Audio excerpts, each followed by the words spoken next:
I recently had the chance to talk with Paul Andersen of the Bozeman Science YouTube channel to share stories connected to the topic of heredity. In this video, I'll tell Paul the conclusion of the story of that family who are at the center of a misadventure in teaching.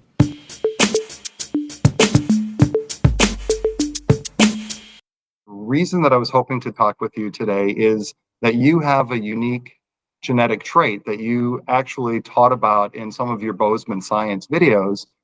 You are colorblind, or should we say color vision deficient? I wouldn't call myself colorblind, but I'm color deficient. Yeah.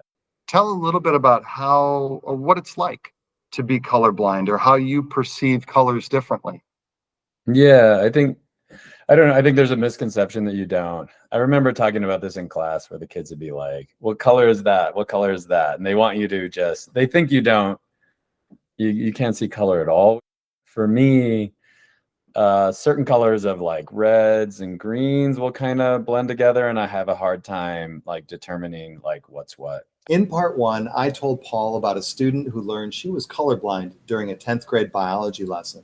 They open up to a reproduction of one of the Ishihara color plates, like what we were talking about earlier. Right. And a girl in the class is looking at it, and he said, "You should see a number." And she doesn't see the number. So she's turning to her friends in class and saying, "Is he for real?" She thought that this was an elaborate joke that everybody was in on, and that it was fake, right? That they were trying to trick her into thinking something. But, eventually she came to, kind of accept, like, everyone else in my class is seeing this and I'm not. When she told her parents that she was colorblind and explained how the trait is inherited, it triggered a huge fight between her parents. And she showed the reproduction to her mom. And her mom said, "Well, I can see the number." And she said, "Well, that makes sense, Mom."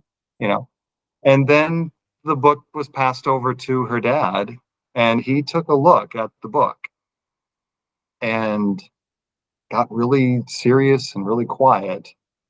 And then all of a sudden just erupted.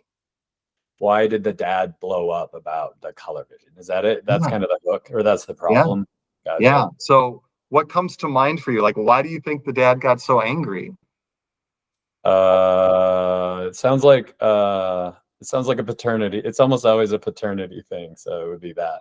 The dad was concerned that his daughter maybe was not his daughter.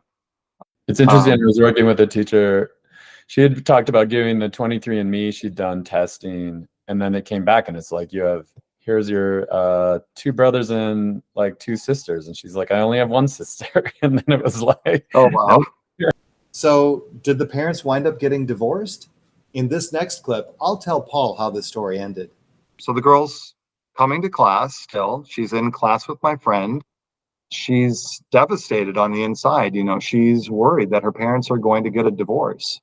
Yeah. So anyway, here's what happened. My friend, the timing of this was really amazing. He was due for an eye checkup right around the time that this was all coming to a head. So he was in seeing his eye doctor, and he had had a good relationship with his eye doctor over the years. So he told him the story. He said, "I don't know what to do. I feel terrible. I'm like heartbroken for this family. I wish I could help somehow." And the eye doctor said, "Sometimes the reproductions of the Ishihara plates in the textbooks, they're not perfect reproductions. They're not fully accurate." Yeah. So there's a chance that we've got some false positives or something happening here. And I would like to offer to this family that they could come into my office. I will screen them for free. The eye doctor, reached out to the school so that the school could reach out to the family instead of the teacher. So the family wound up accepting. And first, they're going to check the daughter, right? So the eye doctor is putting up the color plates, and yeah, she has color vision deficiency. There's certain, reds and greens that she's not able to differentiate. And then they gave the test to the mom. She could see the number on those different plates. So she had, normal color vision. And then they had the dad take the test.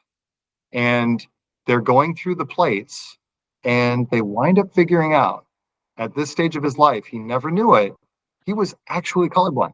He had color vision deficiency and had never realized it until this whole story came up.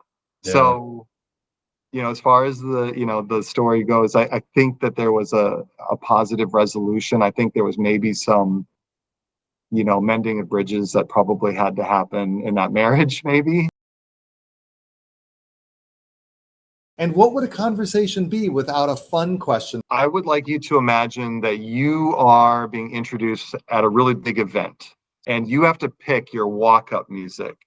Is it going to be the early Bozeman guitar riff intro?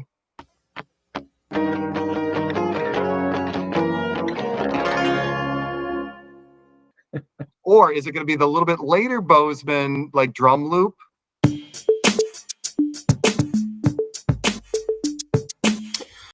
Or is it something totally different? It's funny.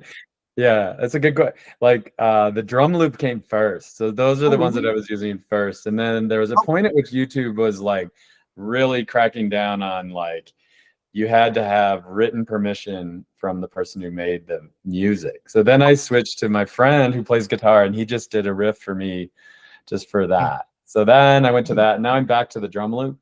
That being said, if I'm getting introduced and I'm on a talk show, it's Beastie Boys Sabotage. That's the one that's going to play as I walk on stage. Sorry. Yeah, that's my well, thank you so much. And I'm sure we'll connect at some point. Best of luck with the year. All right. Thank you, Paul. I appreciate it. Bye. Cheers. From both me and Mr. Andersen, we hope you found this video helpful.